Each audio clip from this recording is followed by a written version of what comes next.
beijo de amor, e com aquele ato, ela lançou a mulher no mundo do tabaco. E curiosamente, o tabaco que parecia ser bom para a virilidade, mostrou-se bom para a feminilidade, e passou a ser aceito.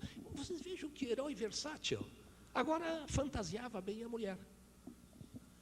O tabaco, o cigarro, o seu maior produto, literalmente, foi o maior sucesso da sociedade humana na primeira metade do século XX. Nenhum outro lhe chega aos pés, nenhum outro. Festejado por todos, odiado por ninguém. Quer dizer, um tóxico que faz isso, entrou pela porta da frente, aplaudido, desejado, cortejado. Então, é um tóxico diferente. A partir de 1950, a denúncia médica foi crescendo de tal forma que ficou claro em poucos anos que o herói era vilão. Mas, na realidade, não é fácil a gente mudar uma opinião assim tão consagrada. Nenhum de nós que quer muito bem a uma pessoa, quando alguém chega e diz, olha, cuidado, hein, a pessoa não é aquilo que você está pensando. É capaz de ser exatamente o contrário. A gente não aceita isso logo, a gente leva muito tempo para trocar a experiência que a gente viveu pela experiência que os outros nos contam. E a humanidade tem levado um longo tempo para aceitar que o seu herói de ontem é o seu maior agressor de hoje. Mas isso pesa em todo o trabalho, em toda a luta que se está fazendo em termos de saúde e tabaco. Com essas características de adicção e aceitabilidade social, consequentemente com todo o apoio governamental e de todas as leis de todo mundo, o tabaco difundiu-se de maneira tal que hoje eu estive calculando só o ar, a água, o sal, o açúcar e o arroz tem mais intimidade com o ser humano no planeta do que o tabaco. O tabaco tem mais intimidade com o ser humano que a batata. Tem mais gente envolvida em tabaco e com ele dentro do seu organismo do que se alimentando de batata e todos os outros alimentos que daí se seguem. Mas não é fantástico, hein? Um tóxico que fica competindo com ar, água, sal e açúcar para saber quem é que é mais procurado e quem é que é mais usado. Nunca houve nada parecido. Atualmente, o consumo mundial de cigarros é de 6 trilhões por ano. A população do mundo, eu estou fazendo os números redondos, o que não prejudica o raciocínio, só o facilita, é de 6 bilhões. 6 trilhões por 6 bilhões, dá 1.000 cigarros para cada ser humano por ano, todos, incluindo os nenês. Considerando que quem fuma contagia o ambiente ao seu redor e faz com que vários ao seu redor fumem, na realidade, mais da metade do planeta está diretamente sob a ação do tabaco hoje em dia. Então nós temos que ter uma ideia dessa dimensão.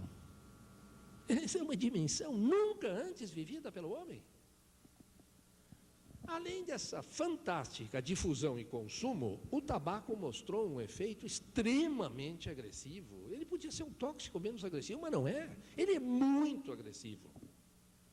E as estatísticas da Organização Mundial da Saúde é de que 1 em cada 2 indivíduos que fazem uso de tabaco morrem em decorrência desse uso. 1 em 2. Nós não temos registro em medicina de outra causa grande, universal. Não falo de doenças pequenas, que certamente acharíamos exemplos, que mate 50% dos que por elas são contaminados. A tuberculose nunca matou, nem de longe, 50% dos que contraíram tuberculose. Nem de longe. E era a maior campeã de causas de morte. E nem o cólera mata, e nem todas as pragas do passado matavam 50%. Nunca. A guerra não mata 50%. A guerra mata talvez 25%, dependendo da guerra. O tabaco mata 50%. Quer dizer, criou-se então uma situação que realmente precisava de uma análise tão detida, tão pensada quanto a que vem sendo feita. Hoje nós sabemos, e vocês sabem que isso são estatísticas oficiais, que o tabaco matou nesse século, e vocês se deem conta de que ele apenas se tornou muito importante da metade do século para cá, ou foi crescendo no século. No princípio não era tanto assim, as mulheres não fumavam no princípio do século, mas no século o tabaco matou bem mais do que todas as guerras do século somadas. Esse estudo foi muito bem feito por Robert Kennedy, quando estava em campanha nos Estados Unidos, e ele fez uma das denúncias mais candentes da época sobre isso. Esses são números, pode pegar e contar de novo, isso não é argumento, isso não é ponto de vista. Quer dizer, um tóxico que mata mais do que todas as guerras do planeta no século somadas. E todas as estatísticas vão mostrando que o tabaco mata pelo menos o dobro do que matava a tuberculose. Então, nós realmente temos que olhar para esse gigante, se não com medo, pelo menos com respeito. Ele é muito perigoso. Bom, juntando esta profissão com essas características tão exigentes como a medicina, deste agressor tão qualificado, nós temos um embate que propicia uma série de observações. O médico, ele tem que atuar como assistente, cuidando do paciente. Ele tem que atuar como educador, educando o paciente, educação que lhe valerá para a sua vida futura, mais do que nada. Ele tem que atuar como modelo pessoal. O médico tem que fazer o que ele preconiza. Ninguém tem credulidade se disser uma coisa e fizer outra na sua vida pessoal. Isso é muito difícil, mas é só mais uma das muitas dificuldades que se pede do médico. E tem o seguinte, não é para tornar a medicina uma profissão decantada, é porque precisa ser assim. E se o indivíduo não puder ser assim, não será médico. Nós estamos cheios de técnicos de saúde, com diploma de médico na mão. Eu não pretendo que todos os que têm diploma de médico sejam médicos, mas se ele for médico, ele é assim. Quer dizer, ele procurará fazer com que na sua vida ele dê um exemplo daquilo que ele está pedindo que os outros façam. O médico tem que atuar como pesquisador. É quando ele vai buscar as causas, as origens, as maneiras de sobre ela influir. Ele tem que atuar como líder comunitário, e sempre atuou. Bom, nessas diferentes atuações, o médico encontra o tabaco pela frente. E sempre o desafio é grande. Quando o médico atua como assistente, ele está falando com aquele bronquítico grave, com um componente importante de enfisema, que respira mal, que tem falta de ar aos menores esforços, que tosse, expectora, que sofre. E ele tem que dizer para esse doente que ele não pode mais fumar. Porque, a rigor, ele só está assim porque um dia foi induzido, não sei como, não há incriminação nisso, mas foi levado a fumar. E por hoje ele está ali, por isso ele está ali. Mas reparem bem que esse doente gosta de fumar. Ele fuma porque ele gosta, ninguém o obrigou. Ele gosta muito de fumar. A rigor é um tipo dessas paixões servis a que o homem não pode, muitas vezes, das quais o homem não pode, muitas vezes, se libertar. Um notável psiquiatra nosso, o Dr. Fernando Guedes, um homem bem mais velho do que eu na época, sempre foi, já falecido, mas eu era ainda um médico muito jovem, e ele é um homem já mais vivido. E tinha um quadro de doença pulmonar obstrutiva crônica extremamente marcado, severo. Ele nunca tinha me procurado. O irmão dele havia sido meu professor, e até um professor que eu sempre quis muito bem. Mas o doutor Fernando, sabendo que eu estava trabalhando na especialidade, e ele veio me procurar, lá na Santa Casa. E eu recordo como hoje, eu sentado na minha mesa, na minha sala, abre a porta, eu digo, doutor Fernando. Eu não esperava a visita dele, nunca tinha ido lá. Diz ele: ó, Rigato, boa tarde. Ele não sentou, ficou na porta e disse: Rigato, eu estou precisando de ti. Eu quero que tu me vejas, eu não estou bem. Eu fiz menção, ele antes de sentar me disse: Rigato, só sento depois que tu concordares com uma condição. Não me peças para parar de fumar. Mas eu fiquei tão emocionado, sabe? Porque era um homem que estava sendo liquidado pelo fumo. Que estava pagando a fumo um tributo que não se pagaria por nada, eu creio, em sã consciência e razão. E ele vinha me pedir para ajudá-lo na surra que estava levando, mas que não lhe tirasse o algoz. Mas é muito forte essa. Mas isso é uma situação que qualquer clínico aqui sabe contar situações semelhantes. Então reparem que situação curiosa para um médico. Ele vê um doente sofrendo, ele detecta a causa do sofrimento, ele quer retirar o agressor, e o doente diz: não, meu irmão, por favor, não o tire do meu lado. Mas é uma vivência assim na prática clínica ampla. Claro que os toxicomanos repetem esse exemplo, mas na prática diária, clínica, usual, o médico não tinha essa vivência assim tão forte, assim tão rica. Então, o médico deve tratar um paciente de um agressor do qual o paciente gosta. Reparem como isso é diferente de tratar um tuberculoso. Nunca, ninguém viu, eu não vi nem vocês, um tuberculoso apaixonado pelo bacilo de Koch. Não, doutor, me cure, mas deixe o bacilo aí comigo, que estou tão afeiçoado que sem ele já não vivo mais. Não tinha. Quer dizer, o doente era contra o bacilo, o médico era contra o bacilo, nós estávamos os dois juntos.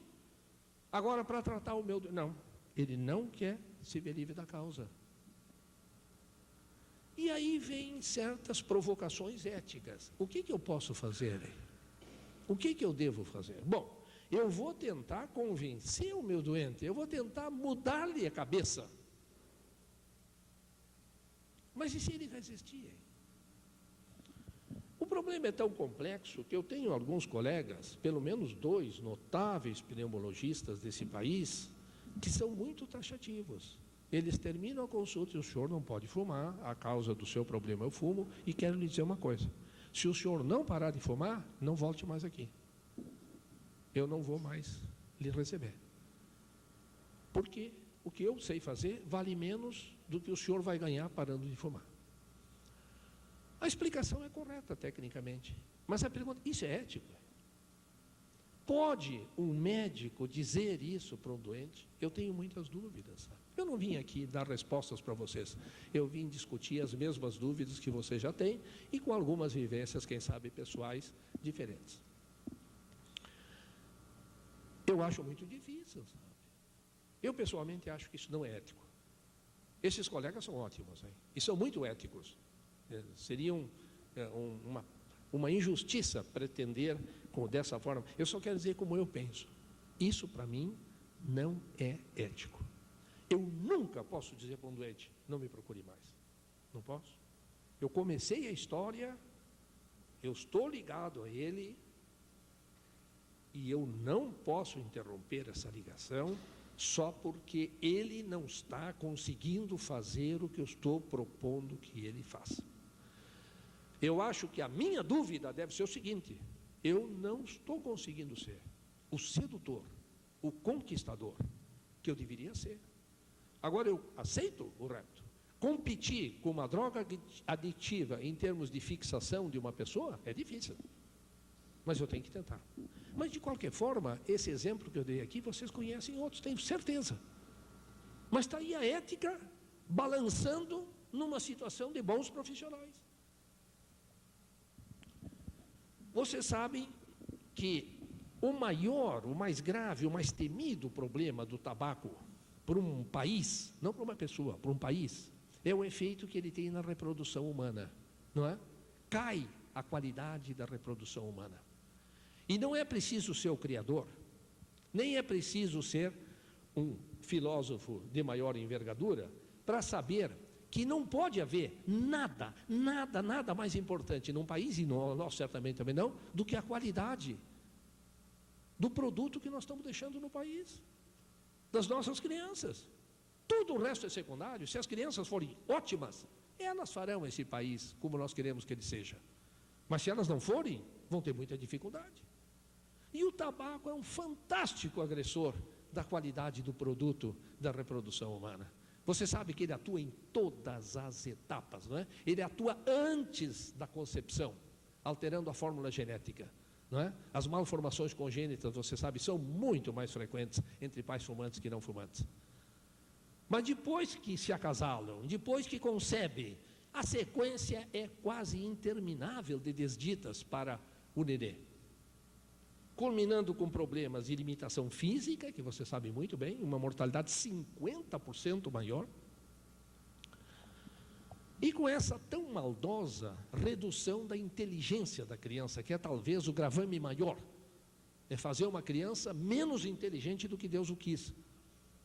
Então, o problema do tabagismo na reprodução humana é um problema maior, certamente mais importante do que o problema de que cuidam os pneumologistas e os cardiologistas. Curiosamente, mas até se pode compreender por vários motivos da evolução histórica do conhecimento, os obstetras e ginecologistas ainda são muito pouco sensíveis às lições do tabagismo. Há uma mudança, nota-se, clara, mas nós estamos longe de ter uma classe médica que se diga que está em condições de responder ao que a ciência médica lhe está propondo.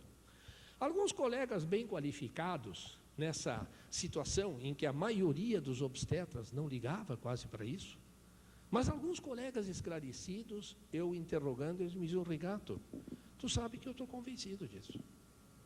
Mas eu quero te contar uma coisa que não pode ficar. Sabe que eu já perdi 2 clientes ótimas, porque eu comecei a insistir para parar de fumar, a senhora agora está em gestação, isso é, e fui, e ela mudou de obstetra. Eu estava incomodando demais. Ela gostava muito do cigarro, mais do que de mim, e me trocou por um outro obstetra. De maneira que, para te ser bem franco, eu só falo quando eu vejo que tem entrada. Mas é ético isso?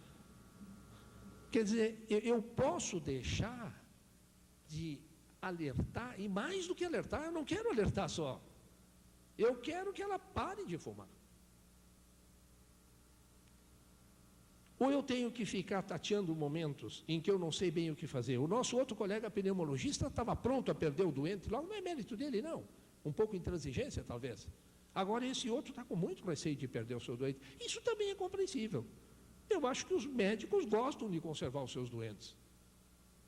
Será que faltou habilidade, quem sabe? Eu acho que faltou sedução de novo. Ele não vendeu bem a mensagem. Ela fugiu para não fazer o que ele propunha. Teria feito se ele soubesse convencê-la melhor. Mas não é fácil.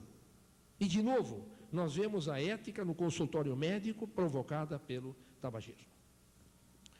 Quando nós estamos no médico, na sua função de modelo pessoal, nós vemos um outro fantástico desafio do tabagismo. É que alguns, e não poucos médicos, são fumantes. Quando a medicina documentou que o cigarro era mau para a saúde, a maioria dos médicos fumavam. Não era uma grande parcela, a maioria.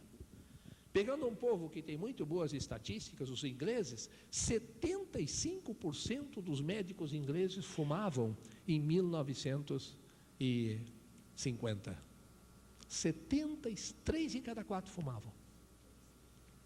E agora, de repente, o médico percebe que o cigarro, que ele também gosta, é muito mal para ele e para os seus doentes. E ele, para pôr maior credulidade na sua mensagem, se sente na obrigação de parar. Mas é difícil. Mas, de novo, ele se vê diante de uma posição ética. Ou eu paro, ou eu não estou conseguindo jogar o jogo da profissão que eu abracei. Alguns não conseguem. Mas dentro da postura do médico, o tabagismo realmente tornou-se um elemento extremamente desafiador do médico que fuma. A maioria fumava. Aqui no Brasil também a maioria fumava. O tabagismo é uma droga assim muito escancarada, não é?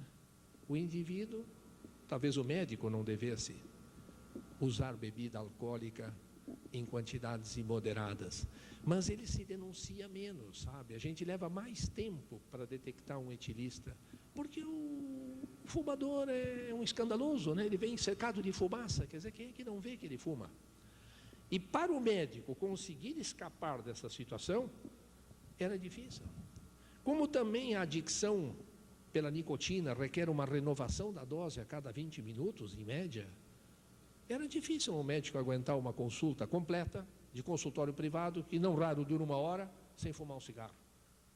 A demanda que ele sentia era imensa. Não é mais do que 20 minutos para um fumante adicto, é muito difícil de ficar sem fumar, acordado, claro. Então era um outro desafio, era o médico tendo que dar o exemplo e ele sendo fumante e se sentindo diante de um problema não pequeno. Aí vem o médico como pesquisador. E o tabagismo, de novo, é um desafio. Porque a gente fica se perguntando, e eu já me perguntei muitas vezes a mim mesmo, eu vou fazer uma observação, estou interessado, na verdade, eu quero ajudar os meus doentes, eu quero observar os efeitos desse tóxico. Então, está cheio de estudos aí, vocês sabem, aqui no mundo inteiro, em que um grupo de médicos observa uma população de fumantes durante 30 anos. Então, aí estudos publicados. Agora, a pergunta é o seguinte, é válido isso, hein? Eu posso ficar como observador de uma experiência em que eu sei que os pacientes estão sendo gravemente lesados, agredidos? Bom, não fui eu que mandei fumar. Bom, não fui eu que mandei fumar, mas eu estou vendo que eles estão fumando, eu sei que fumar faz muito mal. É válido que eu fique aqui, inclusive, anotando quanto ele está perdendo de vida a cada dia? Eu posso fazer isso? Essa pesquisa é válida? Eu não vou preso por isso, porque a lei está aí, o produto é legal. Medicina nunca foi inspirada na lei, e o dia que eu for não será mais medicina. O nosso código de ética médica não é um código legal, é um código moral. E eu posso, então, ficar só porque a lei me permite? A lei nazista também permitia todas as experiências médicas que foram feitas com prisioneiros de guerra. Aquilo era ético? Não era, nenhum de nós aceita. E eu fico me perguntando, esses nossos estudos são éticos, hein? Pois se eu já tenho documentação de sobra de que aquilo faz muito mal, o que eu vou aprender a mais justifica manter o risco andando? De novo, é a ética provocada pelo tabagismo na vida do médico, agora vestido de pesquisador.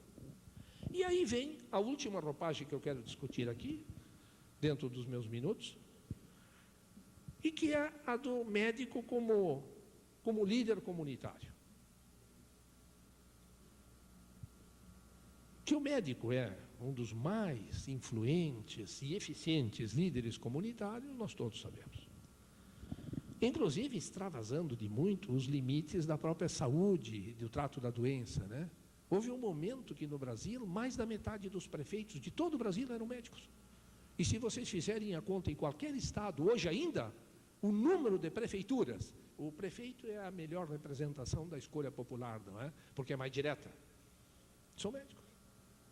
Então o médico, talvez porque ele tem muita intimidade com as limitações, com as carências, com as privações, com as dificuldades da comunidade, ele acaba. Não é que ele seja empurrado, ele assume. Ele está preparado para isso. Se ele é médico, ele assume. Ele está preparado para assumir a liderança. E nessa função de líder comunitário, tem surgido algumas perguntas que às vezes a gente fica assim, mas será que é ético eu liderar uma campanha contra o tabagismo? Por exemplo, há pouco tempo, você sabe que aqui no Brasil, as indústrias do tabaco fizeram uma enorme campanha nacional mostrando que o tabaco, como agricultura, como indústria, como comércio, eram fonte direta de emprego para 2 milhões de brasileiros e indiretamente participavam do sustento de 6 milhões. Lá no Rio Grande do Sul, que capitaneia a produção brasileira de fumo e onde essa luta antitabágica é talvez a mais farpada do país, por um período, a indústria do tabaco criou uma espécie de slogan: o fumo põe mais pão na mesa que defunto no caixão. O slogan, em termos de vernáculo, não tinha nada de admirável, até de pobre construção. Mas a ideia era essa. Quer dizer, já que os médicos estão dizendo que o fumo mata, nós queremos dizer que, pelas nossas contas, ele põe mais pão na mesa do brasileiro do que brasileiro no caixão. Bom, em primeiro lugar, não é verdade. Mas mesmo que fosse, não muda o raciocínio. E o raciocínio é o seguinte: se eu fico um pouco perplexo, eu tenho o direito